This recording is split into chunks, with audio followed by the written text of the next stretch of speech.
আসসালামু আলাইকুম। Take review pro থেকে আমি সোহেল আপনাদের মাঝে হাজির হয়েছি।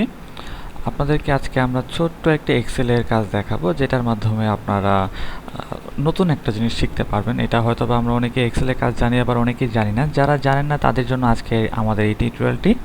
আমি ছোট্ট একটা টিপস দেখাবো, যেটার মাধ্যমে আপনারা ফার্স্ট নেম অথবা লাস্ট নেম দুইটা একসাথে অ্যাটাচ করতে পারবেন একটা কলামের মধ্যে। অথবা আমাদের অনেক সময় নাম্বার দেখা যায় যে আমরা ইনপুট করার পরে বা আমরা যে কোনো একটা নাম্বার, যদি মোবাইল নাম্বার যদি হয়ে থাকে, আমরা জিরো সহ দিলে প্রাথমিকভাবে সেটা জিরো নেয় না বা জিরো থাকে না, বা আমাদের কাছে এরকম ডাটাবেস থাকে যে জিরো বাদ দিয়ে 17 বা 169 এরকম দিয়ে নাম্বারগুলো থাকে। বাট জিরোটা যেহেতু নাই, সেই ক্ষেত্রে আমাদের জিরোটা অনেক সময় দরকার পড়ে অনেক কিছুর ক্ষেত্রেই, মার্কেটিং বলেন বা SMS সেন্ডিংয়ের ক্ষেত্রে বলেন।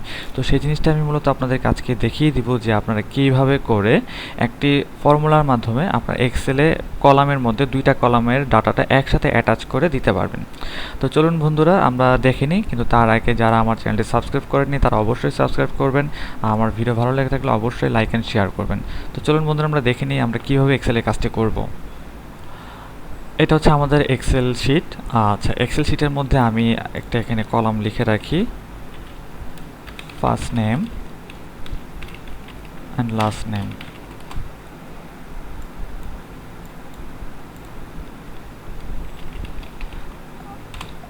তিনটা কলাম করলাম, একটা হচ্ছে ফার্স্ট নেম, লাস্ট নেম এবং রেজাল্ট। রেজাল্টের মধ্যে মূলত আমার দুইটা নাম আমি এখানে শো করে দেখাবো।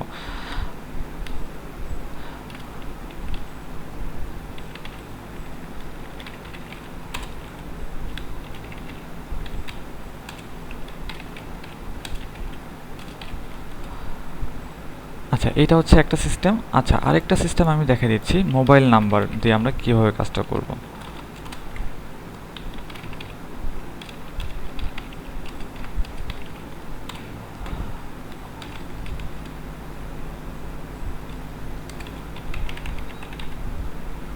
ধরুন এটা হচ্ছে আমার মোবাইল নাম্বার। দেখেন আমরা কিন্তু জিরো দেওয়ার পরে অটোমেটিকলি জিরোটা কিন্তু চলে গিয়েছে। এরকম আমাদের অনেক নাম্বার থাকে জিরো থাকে না। সেটার ডাটাটা আমরা কীভাবে বের করব সেটা আমরা দেখাচ্ছি, জিরো দিয়ে আমরা কীভাবে অ্যাটাচ করে নিব। প্রথমত আমরা এই নামটা নিয়ে কাজ করি।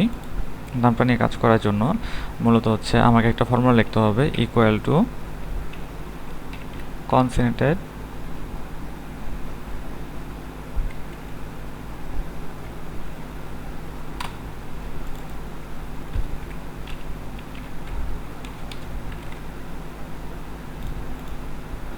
প্রথম ভ্যালুটাকে আমরা টেক্সট করে ধরব, কমা দিব, অ্যাপোস্ট্রফি এস ডাবল, দেন আমার সেকেন্ড ভ্যালু, দেন আমার কমা সেকেন্ড ভ্যালুটা। ওকে, এখন যদি আমরা দিই, দেখেন আমাদের কিন্তু কাউসার আহমেদ হয়ে গেছে একসাথে।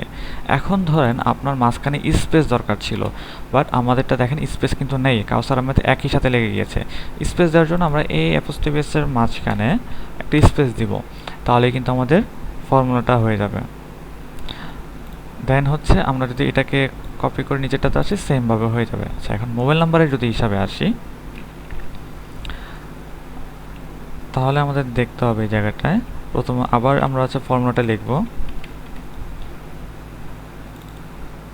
প্রথমে আমরা জিরো দিলাম, যেহেতু আমাদেরকে জিরোটা অ্যাটাচ করে ধরতে হবে, কমা ডাবল অ্যাপোস্ট্রফি এস, কমা সেকেন্ড ভ্যালুটা। এখন দেখেন আমরা কিন্তু এখানে মিডিলে কোনো স্পেস দিইনি, কারণ আমরা যদি মিডিলে স্পেস দিই তাহলে কিন্তু আমার জিরোটা আলাদা হয়ে যাবে।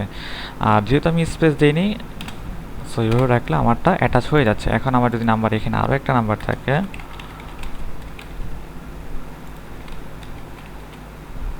তাহলে কিন্তু আমার নাম্বারটা যদি কপি করি, দেখেন আমরা কিন্তু সেম হয়ে যাচ্ছে। তার মানে এই যে ভ্যালুটা, এই ভ্যালুটা আপনি যে কোনো জায়গায় নর্মালি যদি আমি ডাইরেক্ট কপি পেস্ট করি, তাহলে কিন্তু আমার ভ্যালুটা কিন্তু অ্যাকুরেট আসবে না। আমরা কি করতে পারবো, এটাকে কপি করলাম, কপি করে রাইট ক্লিক করে ভ্যালুতে যদি আমরা দিই অনলি ভ্যালু, তাহলে আমার সলিড একটা ভ্যালু এখানে চলে আসবে, এখানে কোনো ফর্মুলা ইউজ হবে না। ঠিক আছে,